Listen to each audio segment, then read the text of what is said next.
A very warm welcome, everyone, to our side event of the Women's Federation for World Peace at this CCPCJ35. And our title is It Takes a Village to Raise a Child, a multisectoral approach in establishing an environment of prevention and protection. So we're very welcome that all of you could join us here, colleagues and friends, and also online. We're very happy that you could join. And I would like to introduce our Director of UN Team Vienna of the Women's Federation for World Peace, Dr. Maya Riel. She's a medical doctor, a devoted grandmother, and has done also a lot of work in the past behind the Iron Curtain. And we're very pleased that she could be here. So the welcome remarks are for you. Thank you, Maya. Thank you very much, dear Kyung-in. It is a big honor for me to welcome you again, also from my side, and even much more bigger honor that our international president of Women's Federation for World Peace can be with us. Her name is Mrs. Moriko Hori. She lives in Japan, Tokyo now, but she travels lots around the world. She oversees 800 chapters nationwide in her own country and focuses on community activities related to family and youth education.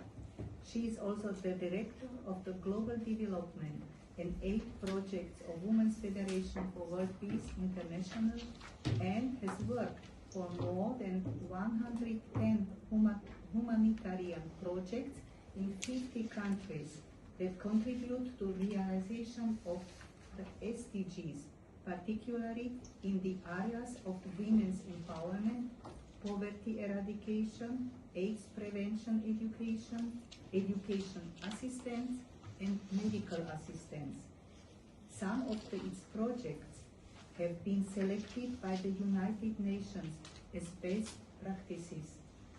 She graduated from Columbia University in US with bachelor degree in cultural anthropology from the Graduate School of Waseda University, Japan, with a degree of master and PhD program in international relationships, especially in Japan-Korea history education and reconciliation studies. She is senior researcher and member of the board of directors at the Institute for Peace Policies. Dear Moriko, welcome to our round.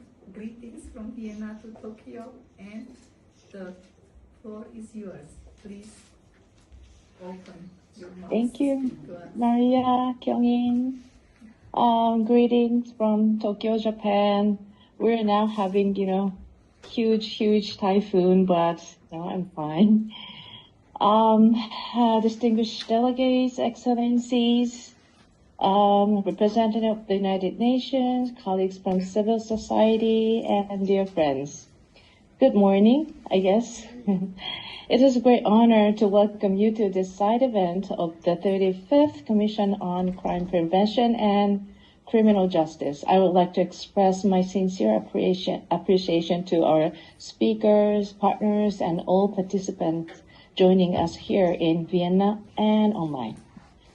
Our theme today, It Takes a Village to Raise a Child, reflects a simple yet profound truth. Crime prevention is not the responsibility of one institution alone. It requires the collective efforts of families, schools, communities, governments, civil society organizations, and the private sector. When these actors work together, they create a protective environment that enables children and young people to thrive. Too often, discussions on crime prevention begin when criminal behavior has already emerged. We focus on law enforcement, courts, detention facilities, and rehabilitation programs. These are important components of criminal justice system. However, research consistently shows that the most effective and cost-efficient crime prevention begins much earlier. It begins before a young person enters the justice system. It begins before violence occurs. It begins before harmful behaviors become entrenched. It begins in the family. So today, young people are facing unprecedented challenges. Many experience loneliness, family conflict, social isolation, poverty, exposure to violence, online exploitation, substance abuse, and increasing mental health concerns. Adolescence and early adulthood appears of tremendous opportunity, but also vulnerability. During these formative years, young people are searching for identity, belonging, and purpose. When positive support systems are absent, they become more susceptible to criminal environment.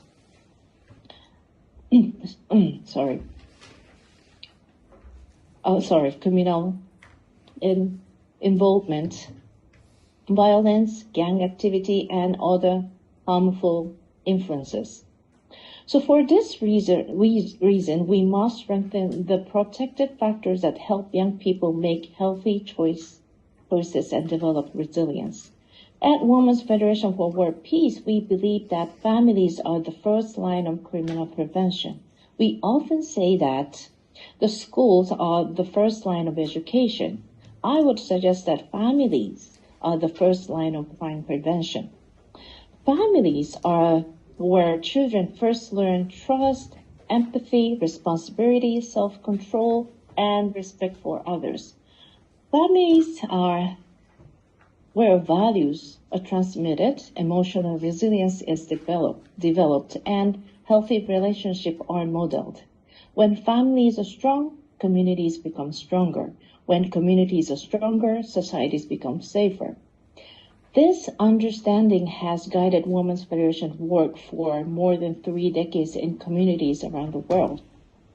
In Japan, we have recently launched a Family Strengthening Program, a practical initiative designed to improve communication within families, strengthen parent-child relationships, and create safer and more supportive home environments.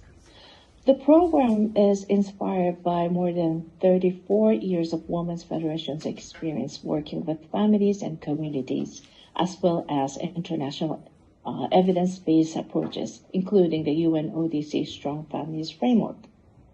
Participants learn practical skills such as active listening, emotional regulation, constructive communication, conflict resolution, and family dialogue. Rather than simply providing information, the program focuses on building daily habits that strengthen relationship and foster trust. Our goal is not only to improve family well-being, our goal is prevention. Prevention of violence, prevention of family breakdown, prevention of social isolation, and ultimately prevention of crime. When children feel heard, respected, supported, and connected to caring adults, they are far less likely to seek belonging in destructive environments. So we have observed similar outcomes through our international projects. In Jordan, Women's Federation has supported youth development initiatives in vulnerable communities affected by economic hardships and displacement. Through value-based education, leadership development, monitoring, and community engagement, young people gain the skills and confidence necessary to navigate difficult circumstances. These programs strengthen self-esteem, communication skills, emotional regulation, and a sense of purpose, all factors associated with reducing risk and increasing resilience. So what these experiences teach us is that prevention is not merely a policy objective. Prevention is relational. So it is built through positive relationships between parents and children, teachers and students, mentors and youth, neighbors and communities. This is why the multisectoral approach highlighted in today's event is so important. Government cannot do this alone. Civil society cannot do this alone. School, families cannot do this alone. We need partnership that connect all sectors of society around the common goal, creating environments where children and young people can develop safely, realize their potential, and contribute positively to society. I would also like to recognize the critical role of women in this process. Across cultures and communities, women often serve as caregivers, educators, mentors, and community builders. They are frequently the first to recognize signs of distress in a child and the first to intervene when support is needed. By empowering women and strengthening families, we strengthen the social fabric that protects young people from harm. As we begin today's discussion, I encourage us to think beyond traditional approaches to crime prevention. Let us focus not only on responding to problems, but on creating the conditions that prevent those problems from arising in the first place. If we are serious about reducing crime, we must invest in families.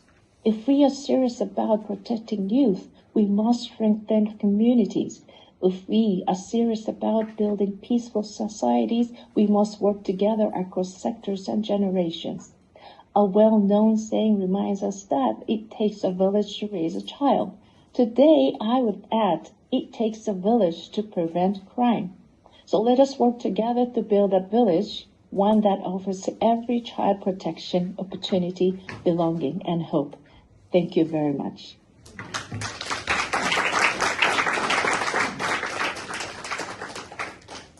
Thank you very much, Moriko, that you could be with us live and for your beautiful introduction words. Thank you. And without further ado, we're going to go to a next welcoming remark. It's from Attorney Daryl Gemren-Vinegado, and she is here as a representative of the Permanent Mission of the Philippines. She has a very impressive CV that you can read here, but we are especially very grateful and happy that you're here with your support. So the floor is yours. Thank you. To our distinguished speakers, excellencies, colleagues, and friends, good morning.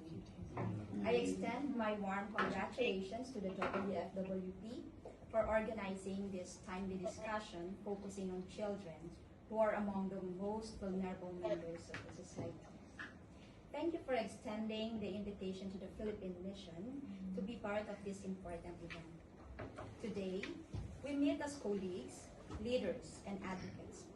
We also meet as neighbors and as one great village with a common duty to raise, to care, and to protect our children.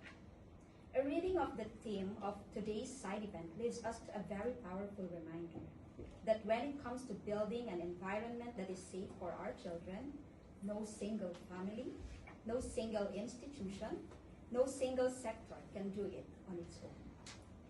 For the Philippines, the protection of children and youth is a major advocacy of our government. In fact, the Philippines once again highlighted this advocacy during this week's CCPCJ session, in which my ambassador highlighted our government's works in advancing the welfare of our children and youth, especially on the digital environment, the internet.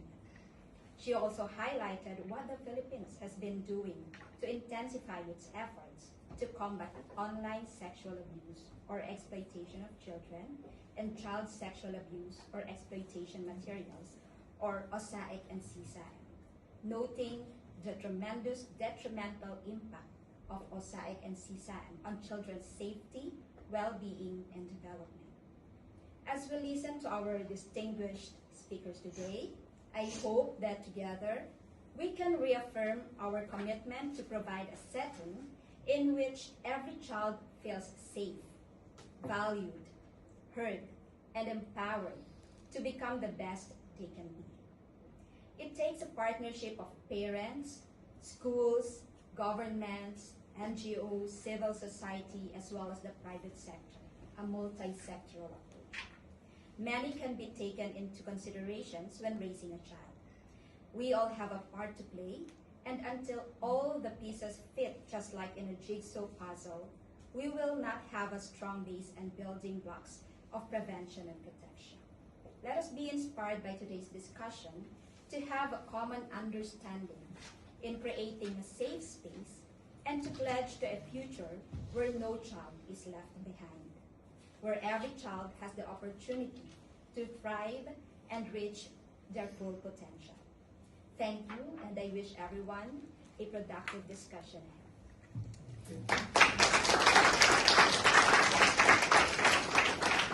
Thank you, Ms. Sintana, and thank you for your support always of your mission of the Philippines. Thank you. So, without further ado, I would like to introduce our first panel speaker of this morning. It is still morning, and that is Dr. Maria Gabriela Tomasini. She is a medical doctor, an anesthesiologist, and originally from Venezuela, but currently based in Vienna. She's most interested and focused on brain development, how education is influencing the human brain, and lays the ground for the lifestyle one pursues as a young person into adulthood. So she developed curricula on various topics, among others, smart family, why get married, the power of brain chemistry for love, sex, and happiness. And she has been active in many more projects. And today she will be illustrating or explaining a bit about brain development in children and youth. So, Dr. Tomasini, we're so grateful that you're here, and the floor is yours. Thank you so much. I'm very grateful too. Hello everybody, excellencies, all of our colleagues and our friends, always working together. Thank you so much everybody for being here and for the introduction. Well, yes, I'm going to be a little bit in a rush because there is a lot of information. I don't want to overwhelm you. So if you want to, please take pictures, and then you can maybe analyze when you go back home and see that. If you want to take a better look at this, we can pass this around if you want to. And this is a chart that I think should be, and I recommend it should be in every legislation chamber. Why? Because it explains how the brain develops, how the human brain develops, because it's totally different, a human brain, than any other kind of brain, okay? So this is a work that was done by Dr. J.G. This is courtesy from him and for all humankind, actually. And the important thing here is that we're going to see every one of those brains represent 5 years of development, right? Starting from 0 and then 2 until 25 years old. So as you can see, it's very, very different. What you can see is the more violet it turns, is the more activated it is. So you can see that in certain areas, like in the middle one, you are 15 years old and people are talking and ask about consensual things, right? So neurons for consent is not active yet. They cannot make sound decisions. They cannot make decisions that will take into account consequences yet, right? So, and as you can see, the red part taking into account consequences yet, right? So, and as you can see, the red part is the part of here. You can see this part here is like around very, very deep in the brain. It's the amygdala, right? The limbic system. It's not yet activated and connected enough. We need to connect all of our, let's say, people call it reptilian brain, subcortical structures, whatever you want to call it, but it's survival. It's only for survival, fight, flight, collapse, or freeze, right? So this part that only looks for biological, listen to this, biological survival. Never say survival without the word biological, because these parts of the brain only intend the physical part, the organic part, not the dignity of being human, not, you know, what it really means to be human and to be loved and love other people in the way humans can do, right? So what this means in very, very epitomized way, full maturation until the level of adult interdependence takes more than 2 decades, right? That means we need to accompany our children, our young people until around that age to take big decisions, to make big decisions, right? Also, when we see this, when we have a teenager jumping beside us, trying to tell us, oh, Mom, I want to go this, or teacher, I want to do that, or whoever, right? And they're jumping and they have to move and they have to do many things. It's not chaos. It's the differentiation process. And what you can see here, there is a lot of dopamine going on. There's a lot of synapses. It's the connection between neurons going on. So what does that mean? It means vulnerability. They're very, extremely vulnerable to any external agent. And we can change this track, this way that is pre-programmed in our DNA. We can change this, and we can mature things before they can mature emotional regulation. Then emotional regulation is going to be really hard, or it's going to be very, very challenging, right? And then the third one is that differentiation brings forth functions toward fulfillment of the uniqueness of each individual. Okay, so everything is good, like it's like origin, division. It has to divide in many, many areas. For what? For integrity, for integration, okay, for reuniting into the person that we want to be. So this is only to show you like an iceberg, because we see like a full person with all of the things, physically, but they're not ready. They're not ready for many things, right? Because the brain that makes decisions, it's completely developed only until 25, like we said, and that's not everywhere. That's an average. Of course, many people mature faster and others take longer, and I have to look at my time, and we have around 86 billion neurons for around 100 to 300 trillion potential connections. So imagine all of those connections without knowing these principles.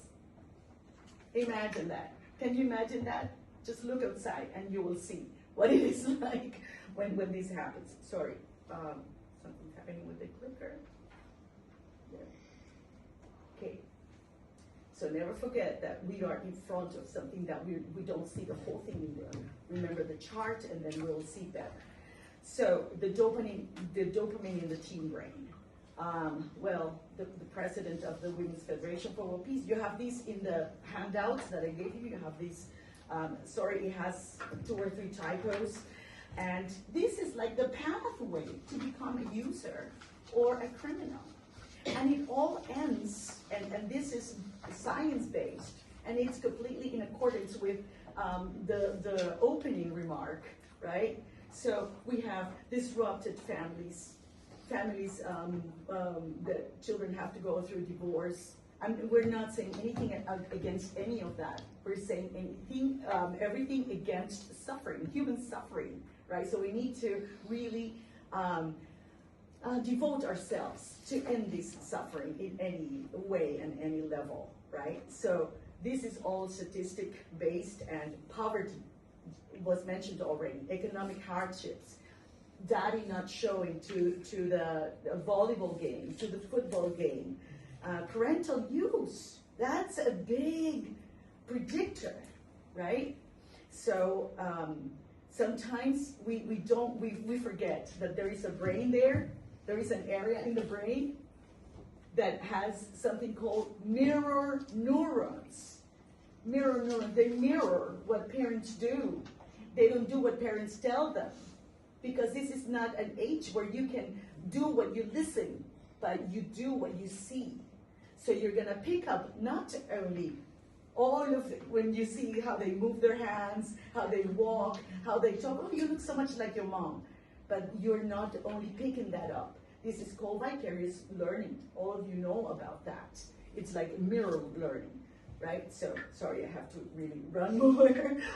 And then you can see all of the pathway that takes you there has to do with the family, what happens there, the whole community, the whole society.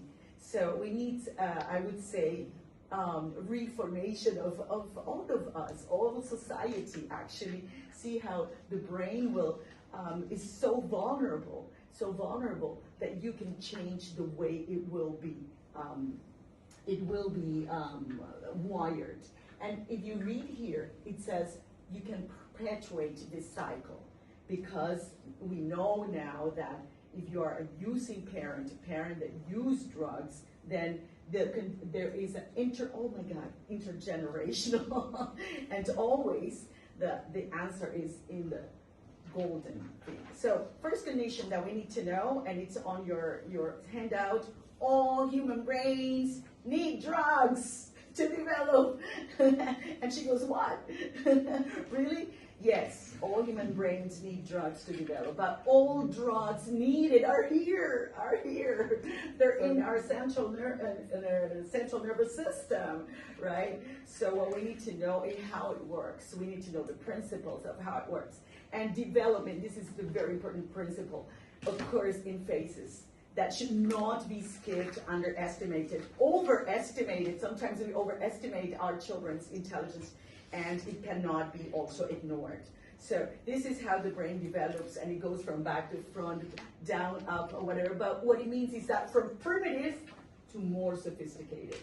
So until we're not in this a stage of more sophistication, we cannot attribute or ask for things that children cannot give us, like prevention measures, right?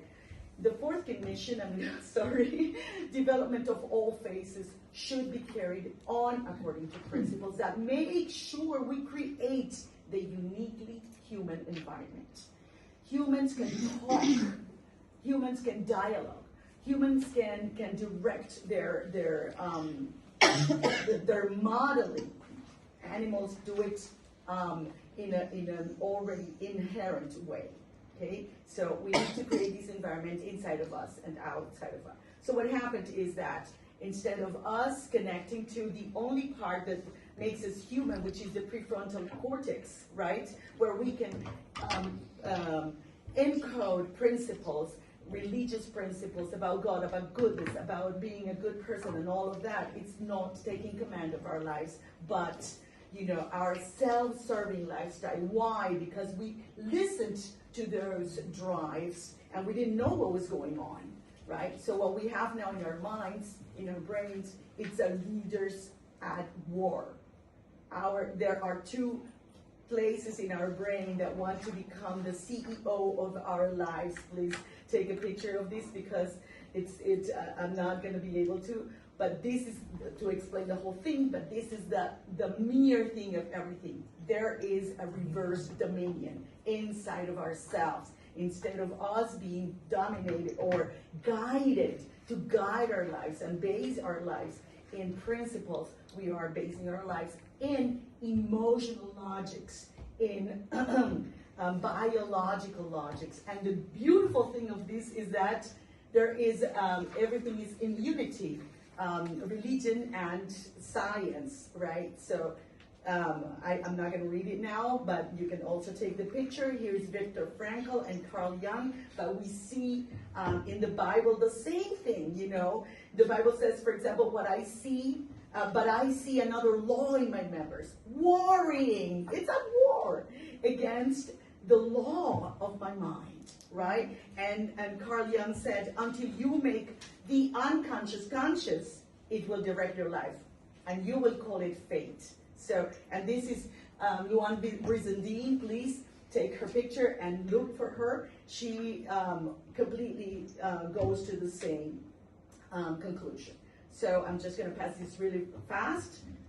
This is how why you should connect. The railroad represents the level of connection to your principles, and if you don't take your time to do this, any unprincipled approaches will take you off track. Same for girls, same for boys, right? So we need to really work on this, and if it's not that, proposals, it's your hormones. Hormones should do what you say they should do, but they should take you where you want to take, not the hormones tell you what to do or what to think or what to feel or how to feel. Our self means reptilian self, or sort of bio-survival self, and the E-self-serving mind. So everything can take you. So what do we recommend? And you have these also in your handouts, is to apply 4-position foundation. And when you have the peer pressure, which is the president of Women Federation mentioned all of these situations, right? What you do is you want to be a star and use this an acronym. S for stop, think. How do you think? You connect to the 3 objects within this 4-position foundation. To principles. I give you 30 seconds to 30 seconds. I'm so Okay. sorry. I really gave you extra time. Yes, okay. So this one you have in your handout. If you want more, my email is there. And I want to say the 5th condition, of course, there's only one place where the environment can be fully created to orchestrate healthy development, and is human family within a human society that it's also refreshed, transformed. So the healthy brain development possible within a healthy family, society, and nation is the ultimate anti-drug and anti-crime strategy. And the rest of this you will see in the handouts. Thank you so much, and I'm sorry because I really wanted to convey more powerful information for you. I'm just leaving this so you can take a picture, and also the next. Thank you so much. Thank you. I feel very sorry to have to cut you off because Stop the screen. I felt very sorry to cut you off because it was actually very interesting, and also the way you bring it, it's very exciting. So thank you for this lesson on brain development and how it works, and how your brain development really also decides how you act as a young adult in life. So thank you so much, Dr. Tomasini. And from the brain, we go to a great project of the UNODC, CHAMS, Children Amplified Prevention Services. And for that, with us is here Karen Peters of the UNODC. She's a public health and policy specialist with over a decade of experience across the United Nations system and global health sectors.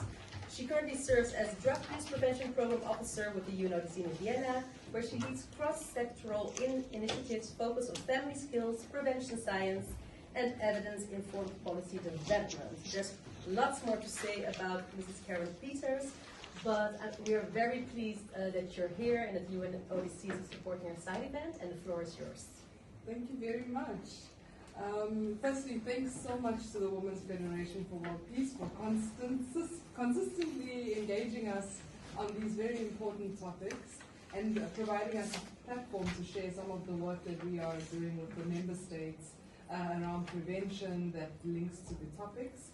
I'd also just like to acknowledge that the presenters before me shared a lot already about the foundations of why we work on systems approach to prevention. Particularly, Hori-san, when you were mentioning around crime prevention is not the responsibility of families alone. We need to have a multisectoral approach. And Nathalie Migano talking about every child needs to feel safe and empowered and protected to grow. These are very foundational principles that help to guide the development of our initiative called CHAMPS. So if we go to the first page, oh sorry, the next one. Oh, I think you could, yeah. Okay, got the power. Okay. When we were developing the CHAMPS framework or the CHAMPS initiative, there were some common objectives that we wished to clarify around prevention science. And we looked at the prevention approaches that were taken at a systemic level. Now, Dr. Tomasini was talking more on the interpersonal level when it comes to individual brain development.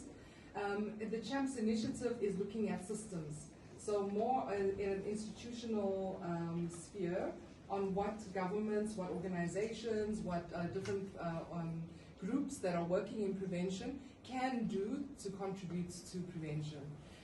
We noted that there was often very limited approaches that were evidence-based on prevention, and these were specifically only focusing on awareness-raising campaigns around what works in prevention of drug use, or at least for child development. We also noticed that the prevention programs that were available mostly focused on adolescence as a life stage, and for us this was an intervention too late when you are focusing at adolescence. And we also looked at what the evidence shows around vulnerability to drug use, that it is linked to multiple factors and it's not just based on a lack of information. And when we accept that prevention is not just a lack of information, we can see how awareness raising campaigns is just not sufficient to have effective prevention systems.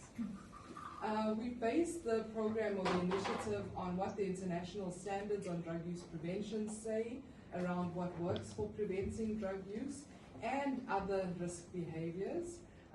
The international standards that was updated with the WHO in 2018, that's the current version we're using now, is also encompassing substance use prevention, so it's not just about drugs or narcotic drugs. And when we are working on what works on prevention, we also consider that this usually have cross-cutting benefits to other risky behaviors.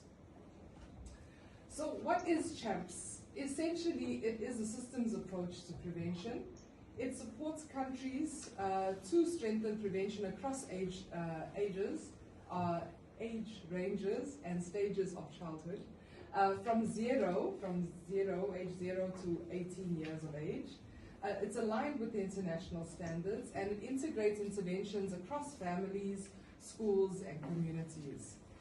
It ensures and it aims to ensure that no child falls through the cracks, that we have a system in a country that is really essentially covering all the bases when it comes to what can help support that child's development. We have, and of course, the most commonly used data that we know around drug use usually are school-based surveys. This we get from different monitoring and evaluations. But what we normally do when we first engage countries on the CHAMPS initiative is we want to understand what is available at the national level. And this is not only by engaging stakeholders that normally work on drug prevention, but it's really looking at the entire system, including from the education sector to criminal justice sector, what is available during the different life stages and according to the different interventions that the country is offering for children and youth. We have, of course, a global mandate and support. There's 2 resolutions that came out of the Commission on Narcotic Drugs. The first is on establishing, this was the first one, the evidence-based early prevention, or promoting and comprehensive evidence-based early prevention.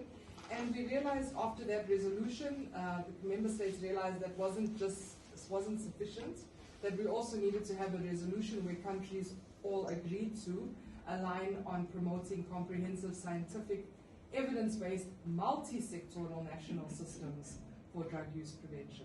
Right now, our CHAMPS program is running in 10 countries, in Algeria, Argentina, Cyprus, Egypt, Brazil, Ecuador, Greece, Norway, Nigeria, and Uzbekistan. We are currently discussing expansion across other regions as well. We have, and the CHAMPS framework ensures strong collaboration with governments, CSOs, other UN agencies beyond UNODC, academia, because their research component is really so important to our work, and the private sector. Noting also that youth engagement and youth collaboration on these topics is essential, and that youth are one of our key stakeholders, not just to target them as recipients of programs, but to really get them involved in the design and the development of initiatives. And the CHAMPS framework also promotes coordination, avoids duplication, and helps to strengthen the national systems. But this is really what it looks like. There's 2 phases to CHAMPS. In the first phase, usually in the first year, we do a systems mapping and assessment with the government counterparts, the NGOs and the other key stakeholders, including the youth that we've identified. And we use the tools that we've developed. This one is called Review of Prevention Systems, to help to understand what is available and where are the gaps. Then we choose certain indicators that we want to follow to say, okay, if these are the gaps, these are the areas that we need to strengthen, and that's what we're going to focus on for the next phase. And we do a baseline study. We also do develop the research protocol. In the second phase, which is usually the following years, we start with the capacity building, the national implementation, and evaluating the outcome of that. So far, of the 10 countries, only Uzbekistan have completed phase 1. By the end of this year, we will have at least 4 other countries that would have completed the first phase. So it is a long process. It's not something that happens overnight, but it's because we want to be as thorough as possible and offer the best technical assistance to countries. So I'm going to end off by summarizing, and saying that investing in prevention systems also delivers a huge impact. We know that it has an impact on reducing drug use and other risk behaviors, improving mental health and child well-being, supporting more effective and sustainable policies, and CHAMPS turns prevention into a long-term scalable system. So we invite you all to help us to put the safety and well-being of children first, to acknowledge that all children have the right to a healthy and safe childhood, support implementation of evidence-based prevention where and if you can, strengthen your partnerships towards a common goal. We don't have to do this alone. We can work with others to have a greater impact. And that to do that, we would help to champion prevention systems in our work and in our workplaces. And the last thing I want to say is not on this slide, but also the support of our CHAMPS implementation has been generously guided by certain member states, in particular Austria, Italy, France, the Netherlands, Norway, and Sweden and Slovenia. And these are the countries that have supported financially investing in the CHAMPS rollout. Yeah. But of course, the other countries that are involved in CHAMPS are supporting CHAMPS by funding their own national implementation. And for that, we are also really grateful. So, thank you.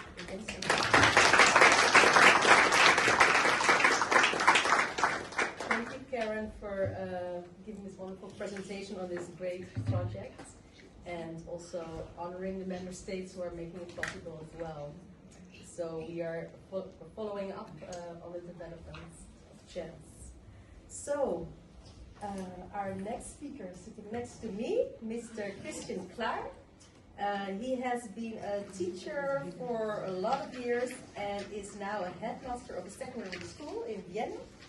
And he has written a few books as well. What's going on in our schools from 2024, and how can we save the future of our kids, 2025. And he will speak on the role of schools. So the floor is yours. Can I have the power? Yes. I hand it back to you. Welcome. I'm gonna do it. There, the next one is here. Okay, this is me. So I will start with some questions. Oh, great. The questions are migration, multilingualism, cultural diversity, an asset or it's a challenge. And in the schools, at the center of this debate, the schools, are they still places of learning, or are they already arenas of cultural conflicts? And how should we deal with this? Is it an opportunity, or is it an overwhelming challenge? And I have some other flows made, but we talked in the beginning, and I see this watch is making me a little nervous. It's already going down. No, so I want to start little to tell you how is a school in a district like my school, like Berlin, like Paris, like I don't know, all these cities in Europe. And the first example is if you start in a primary school in Vienna, some schools everybody, some schools not everybody, but in all Vienna, nearly half of the kids are born in Vienna, but they don't know more than 10 words in German. So it's very hard to start school because they are in their crowd. They don't need German, they don't learn German, they don't learn the culture of Austria or Vienna. So this is a big problem. For example, I start this example to show it to you. Short time ago, I hear the story of a working woman in a kindergarten, and she has to change the window. And she changed the window, and what she saw was FGM girl with 1 year. And you need to imagine, we were thinking it's coming from outside. Already FGM is a part of Vienna. It's happening already here. So, and these are these things what we have to think about. If you think on cultural integration, we have to think that already in the primary school it's starting to be more and more girls who taking scarf, and I don't want to make a religious discussion, but they cannot be a part of an open-minded society if they are in a closed society. And we have a problem. I had a 14-year-old girl in my last class. The kids in my school are from 10 to 14, some of them are 15 or 16. She was married over the summer holidays. She was married, but she was not on a travel to marry and coming back. She was in Graz. There, they forced her for marriage. And I was talking to the girls and to this girl, and she said to me, you know, I'm 1 year older than the others because I had to repeat the class, so you know about my marriage. But all Chechenian girls in Vienna, we see the freedom, we never will be free. We are all married in this age. So we have a lot of cultural problems, and we need to take decisions. What society do we want to have? What society do we want? The open, the democratic society, or a changing society in a more closed society? We have to think about security. I have a special class because I was thinking the security and the right of education for normal kids is very important. And I have kids with 13, 14 years. They just want to make problems, to force, to take the eating, to whatever. I put these extreme kids out of the class for the rights, for education and safety for the other kids. So I have a special class, 12 kids about, 14 years, some 13, 14, 15. And I have some kids who are in jail already, so they don't come to school.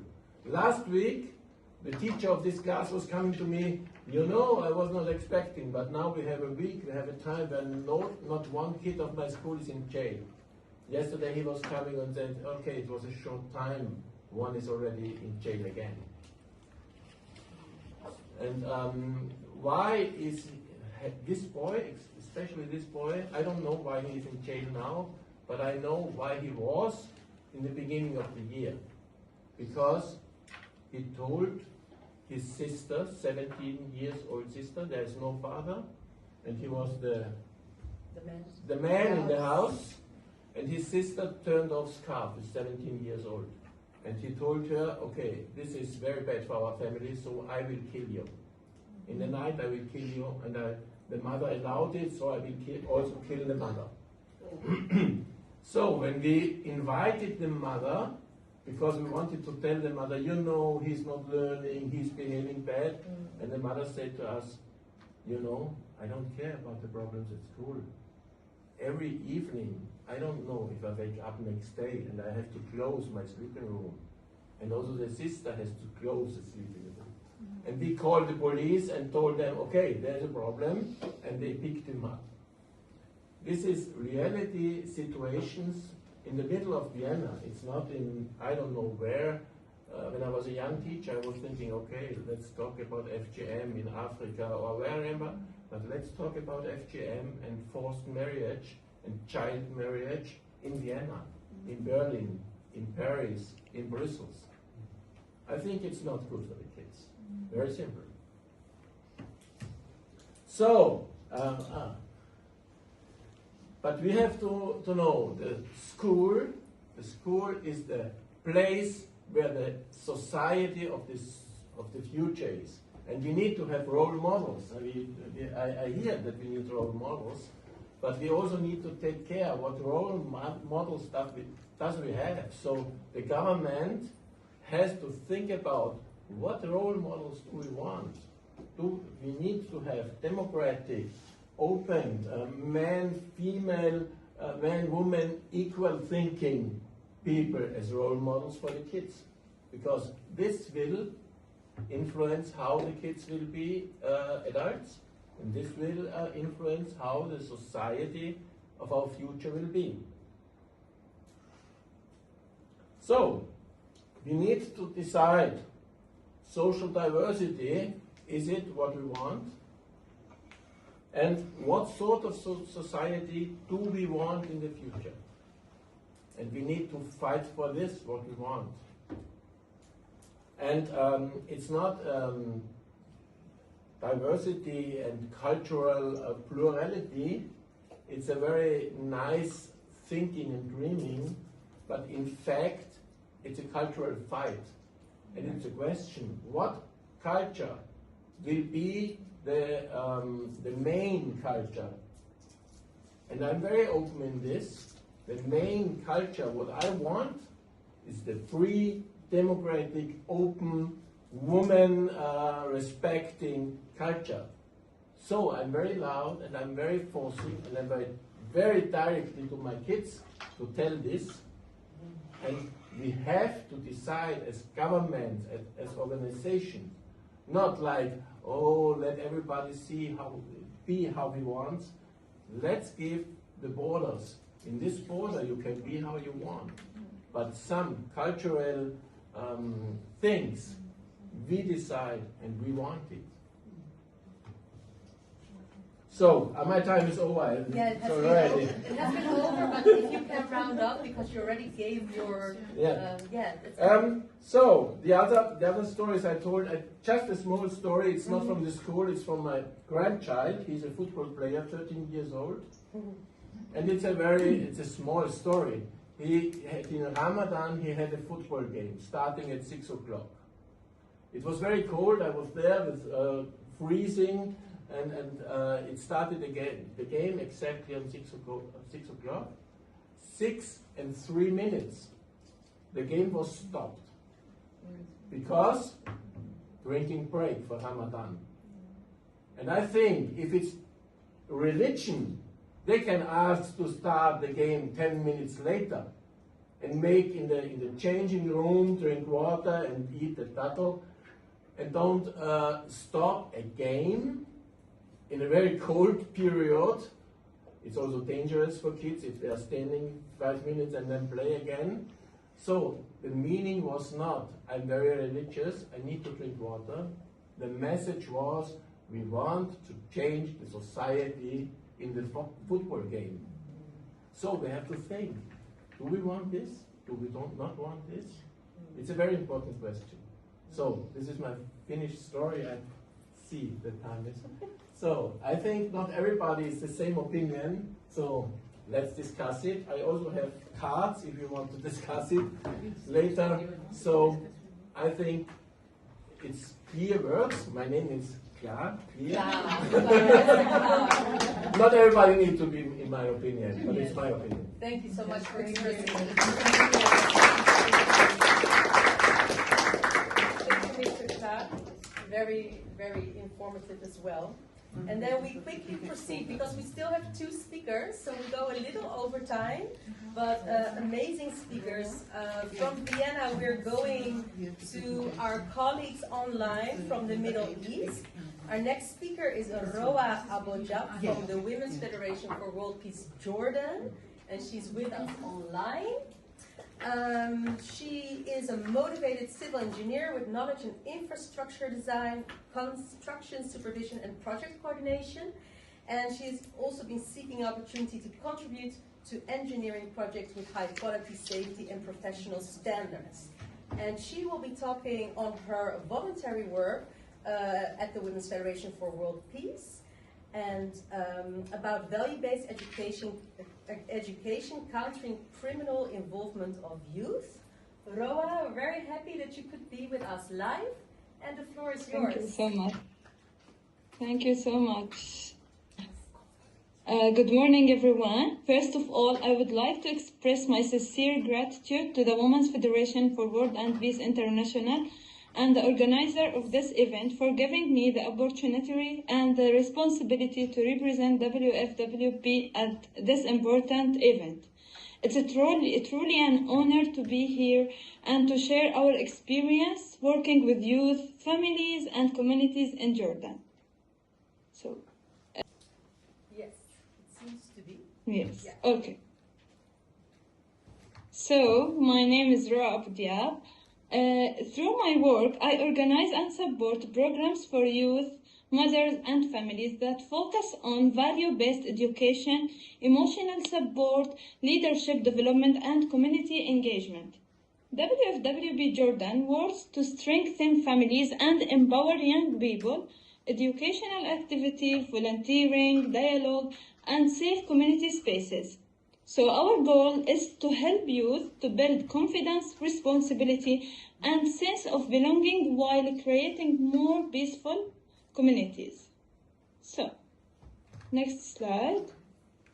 Why prevention matter? Why we focus on prevention matter? Today, many young people faces emotional stress, social pressure, economic hardship, and online dangers. So without guidance and support, some youth may become vulnerable to violence and criminal behavior and some drug abuse or harmful online influence. We believe that prevention begins long before a crime happens.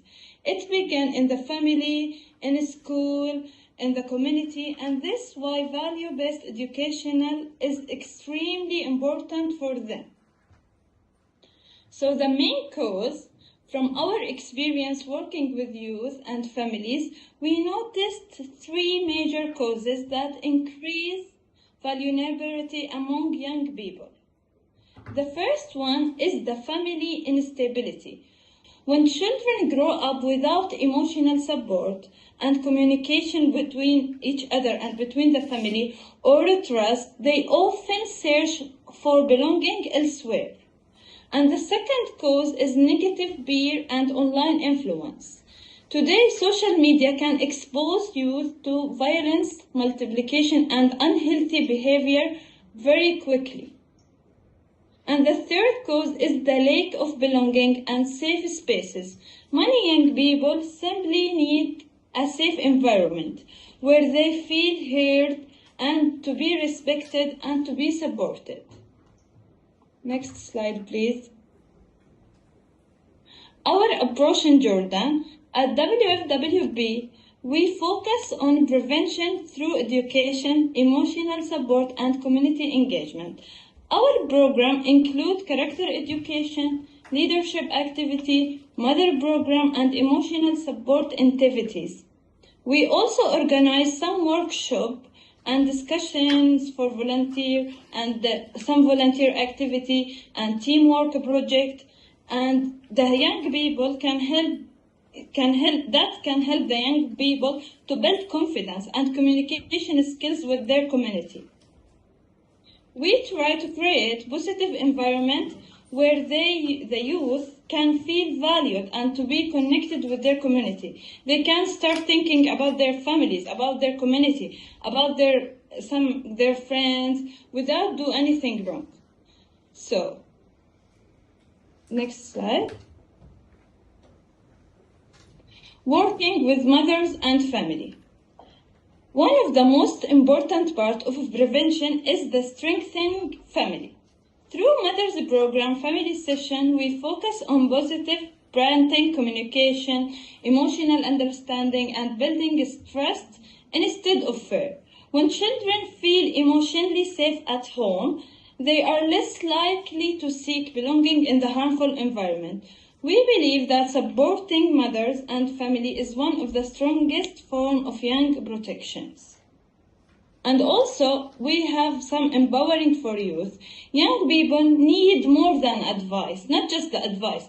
They want to see, they want to feel some experience, to feel that we are seen, we are part of this community. So they need the opportunities to encouragement and positive experience. Through through our sports activities or our teamwork activities, our leadership activities, and volunteering, and some study and some support for their study, and youth being to develop responsibility and some self-confidence between themselves. Many students we see that many students become more socially and more connected and more emotionally stronger through these activities. We especially focus on creating safe communication spaces where youth can express themselves positively. Next slide. The real impact. I think next slide. The real impact. Although our work is community-based, we have seen meaningful positive impact. As I said, many young people become more confident, more emotionally aware, and socially engaged. We also noticed better communication within their family as we visit them inside their home. We always make visiting for them. So we noticed that within family, their communication start to be more like positive communication, and reduce the aggressive behavior between them. Among some youth participants, sometimes prevention begins simply by making young person feel seen, feel supported and valued. So thank you everyone. In conclusion, we believe that prevention is not only about stopping crime. It's about building hope and connection and belonging. When young people feel valued, heard and supported, they are far less likely to seek belonging. Thank you so much for listening, and that's our contact. We hope to hear from you, and if you have any question, we are ready to answer. Thank you everyone. Nice to meet you all. Thank you very much, Roa, for showing Yeah, us thank you all. projects. And we're very happy that you could be with us live online. Thank you so much. Thank you so much. And also thank you to all the work the Women's Federation is doing in the Middle East. And yeah, we're getting over time, but I hope you can all still stay for our last speaker. She's here present all the way from Israel, Mrs. Hala Abu Saris from Debate for Peace. Hala has a background in education, childhood development, and is passionate about creating inclusive and impactful learning environments. And Debate for Peace is a very impressive organization that brings together Arab and Jewish students. And she will be talking about peer-to-peer education for peace, countering hate and violent behavior. Hala, we're very happy that you could be here, and the floor is yours. Thank you. I would like to start with saying, may peace be upon you all, which is Assalamu alaikum. I live in the Holy Land, which is both a privilege and a responsibility. Do you need to present? Yes. Okay. Yeah.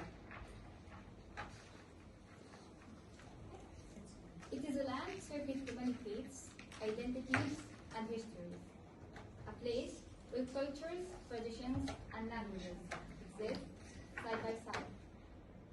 A place that should be grounded in the freedom of religion, freedom of speech, and respect for every human being, regardless of their background. But in reality, many students grow up separated from one another, attending different schools, living in different communities, even speaking different languages, with a little chance to meet or understand each other. Since our brains are wired to categorize people, we often separate one another through stereotypes. That what creates fear and misunderstanding. When teenagers only encounter each other through media, political tension, or conflicts, they stop seeing human beings and begin seeing labels. That is why informal education is key to creating safe environments for students from different backgrounds to come together, not as stereotypes and accusations, but as human beings. That's what we do at Debate for Peace. For example, we run a program called Writers Matter, where Arab and Jewish students come together through writing and storytelling. Writing becomes a bridge between communities. When they sit, listen to understand each other, they see how living in the same country, yet living in different realities, is like. Our students are native Arabic and Hebrew speakers, but our program is delivered in English to prepare them for a global environment. As Hala, I proudly belong to the Arab sector. Specifically, I'm a 48er. In the last few years, my community has been suffering, not only from the regional conflicts, but from criminal violence in our cities and towns. Each year, it brings a new record high in lives lost to criminal violence, mostly young people. As we mourn loss after loss, we must ask ourselves why. Why would a 16, 12, or 18-year-old become violent? Why would someone destroy their life over fear, anger, or pride? Often, the answer is unmet need. The lack of education, financial stability, opportunity, and most importantly, the lack of being heard. That feeling of betrayal by your own government, your own country, or even by justice systems, or operating but betraying their purpose. What makes Arab and Jewish students or youth carry anger inside of them. Yet, despite all that pain, they still remain unheard. To address this, in our interfaith programs, we offer space where youth feel heard and seen, and can share their political views. Through offering youth a chance to visit embassies throughout the Holy Land, exposing youth to diplomacy, leadership, and international dialogue. These opportunities remind students that their voices matter, and that they are capable of becoming leaders and change agents, rather than victims of violence. In Debate for Peace's peace-building simulations, we challenge our teams to reach negotiated resolutions to conflicts, letting them lead by example. In these simulations, we teach youth how to communicate respectfully, even during disagreements, and that finding win-win compromises can be difficult, but rewarding. In a region where conversations are often shaped by fear and division, teaching young people how to listen becomes an act of peace building itself. What led me to peace building was losing a friend, a classmate who was like a brother to me. That loss changed the way I understood violence. I also watched friends ended up in prison, not because they were evil, no, but because their needs for guidance, belonging, and support were never met. That is when I realized that crime prevention is not only about punishment, but it's about education, dialogue, and human connection. When it comes to human connection, what Debate for Peace offers is dedication for participants, Arab and Jews, to participate and work together in model United Nations conferences. Students who may have once viewed each other with suspicion and fear, suddenly they become teammates, roommates, and friends. They travel together, solve problems together, and represent one another. These experiences change people. Because once youth eat, live, debate together, it becomes much harder to hate one another. And my motto is tawakkul, which means placing your trust in Allah, God, or even in the unknown, even when the whole world gives you a reason to lose hope. Because peace is not only when because peace is when one human finally chooses to see another as a human. And I would like to leave you with one question. If hatred can be taught, why can't peace be taught too? Thank you.